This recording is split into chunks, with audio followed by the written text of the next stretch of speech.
Hello guys, welcome to Algorithms Made Easy. Today we will be discussing the question smallest integer divisible by k. In this question we are given a positive integer k and we need to find the length of the smallest positive integer n such that n is divisible by k and n only contains the digit 1. We need to return the length of the n. If there is no such n, we need to return -1. Now the note given to us is that n may not fit in a 64-bit signed integer. That means it can overflow and it can be a very large value. So in the first example the k is 1 and the output is 1 as the smallest integer is 1. In the second example as k is 2, we do not have any such positive integer, so we return -1. And in the example 3 the k is 3 and the smallest integer divisible by k is of length 3, so the n becomes 111. The constraints are this.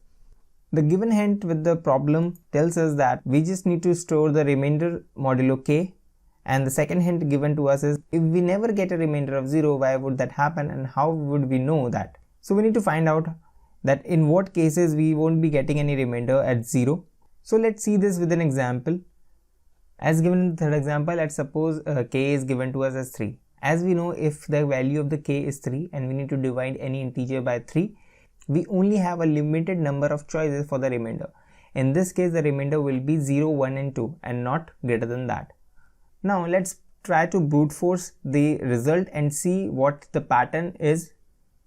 So if we write all the numbers like this and then when we try to find the remainder for each of the number when divided by k, it will be like this. The first thing that we see over here is the remainder only lies between 0 to k minus 1. The second thing that we saw that starting with the first value till k values, we see that we have encountered all the remainders and the remainder will be repeating itself if gone further. I know it's a bit tricky and this concept is primarily based on the pigeonhole principle. Let's see one more example and clear our doubts. So if the value of the k was 6, then the possible remainder are 0 to 5. Then we again find remainder for all of the numbers. So when we find all the remainders, we see that in the window of k times, in the window of k numbers, we see that the remainder will get repeated, and if there won't exist any remainder 0 in between these k numbers, then there won't be any number existing that will give remainder as 0 for us. Coming to the part where we are finding this remainder. So as given in the question, the value of n may overflow the 64-bit integer, so we cannot always take the integer and then take the modulus of it. So we need to use a technique in which we find the remainder from the previous remainder. So we need to see how we find this 3 using this 5 given to us. So if we see that 111 can be written as 110 plus 1. So we need to find the remainder of this 111.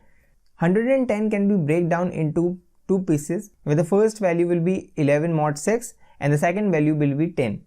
So what this 11 mod 6 is nothing but the previous remainder. So we can write the equation as the next remainder will always be previous remainder into 10 plus 1 mod 6. So this becomes our equation to find the next remainder from the previous remainder, and we will use this equation in order to find the next remainder, and whenever the next remainder comes out to be 0, we have found the particular value and will return the length of it.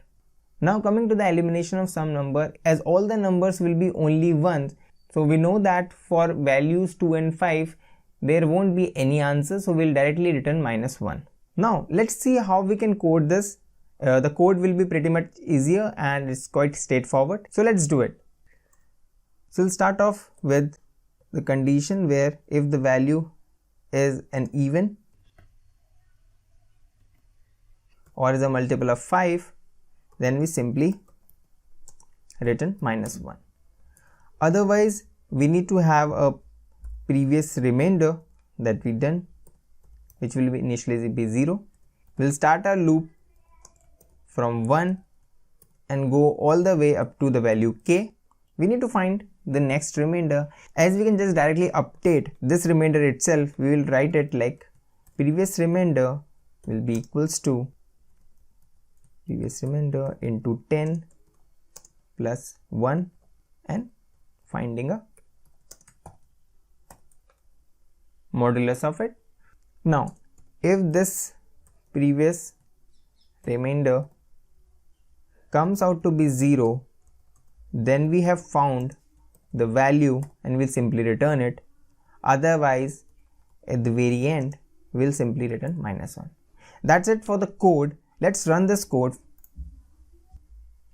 So it is giving right result for 1. Let's test this for 6, which we saw. It should give -1 in this case. So it is giving -1. Let's submit this code. So the code got submitted successfully. The time complexity of this algorithm is O of k, while the space complexity is O of 1. Thanks for watching the video. See you in the next one.